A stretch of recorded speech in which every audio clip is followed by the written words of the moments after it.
4 roky čakania sú definitívne minulosť. Slovenské múzeum ochrany prírody a jaskyniarstva po kompletnej rekonštrukcii začiatkom januára opäť otvorilo brány pre širokú verejnosť. Už chodník vedúci do jeho reprezentačných priestorov naznačuje, že návštevník sa v útrobách historickej budovy v centre Liptovského Mikuláša nebude nudiť. Liptov turisti navštevujú kvôli jeho nádhernej prírode a práve toto múzeum môže aj napomôcť, ako spoznávať tú prírodu aj z tej inej strany. Na 3 podlažiach návštevníci nájdu to najkrajšie a najzaujímavejšie z celého Slovenska. Prehliadka sa začína symbolicky pod zemou, teda v prostredí, ktoré simuluje priestory jaskyne. Deti určite zaujme model jaskyného medveďa skutočnej veľkosti. Je to pomerne dosť veľká atraktivita, často v deťoch vzbudzuje naozaj veľký rešpekt. Ale zase dospelého človeka možno skôr zaujme práve ten vzťah človeka a jaskyňa. Ktoré sú najväčšie, najhlbšie a najkrajšie a prečo v nich stále žijú netopiere? Na čo jaskyne používali v minulosti ľudia a ako vyzeral pravý šamanský rituál? Kto sa neuspokojí s teóriou, smelo môže prejsť k praxi. Buď sú to nejaké preliesky, ktoré vlastne človeka navnadia na to vyskúšať si, ako to je v priestore jaskyne, že je tam teda stála tma, nepohoda a ako je to prejsť prelieskou v jaskynom prostredí. Takže rozhodne žiadna nuda. Množstvo netradičných prvkov a prekvapení robí z tohto múzea miesto, na ktorom pracuje fantázia so všetkými zmyslami na plné obrátky. Tak napríklad sluch. Verili by ste, že tento zvuk skutočne patrí vtákovi?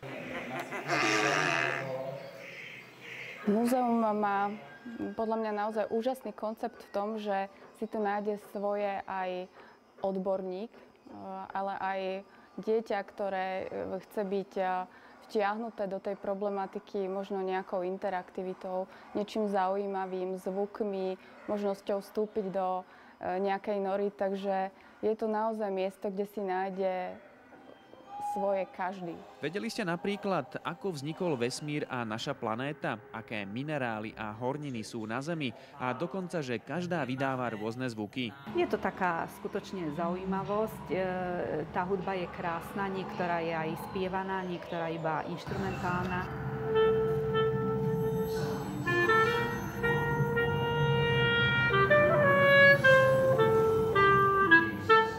Oči každého určite pookrejú pri pohľade na množstvo súčasných živočíchov v rôznych biotopoch a ich dávnych predchodcov. Unikátom tejto časti expozície je vlastne lev jaskyný.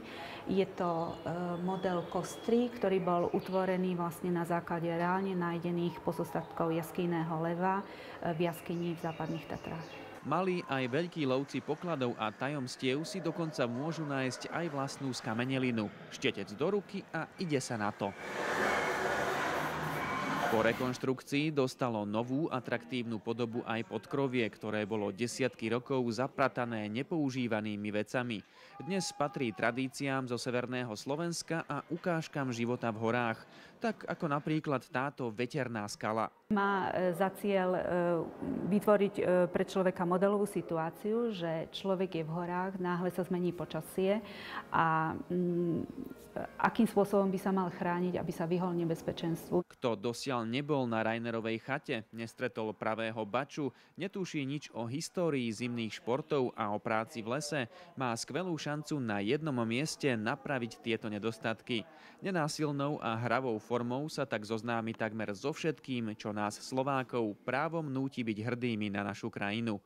Niet divu, že v múzeu by sa radi podelili s týmito pocitmi s čo najväčším počtom krajanov. Aby sa stalo takým miestom oddychu, aby tu ľudia sa opakovane dokázali vracať, aby dokázali si tu oddychnúť, načerpať informácie, ale aj pokochať sa napríklad novou výstavou, ktorá bude umiestnená tu v zimnej záhrade. Toto múzeum bude určite jedným z ťahákov, možno inej forme, ako sú to klasické lyžiarske strediská a akvaparky, ale treba poznávať prírodu aj z takejto strany.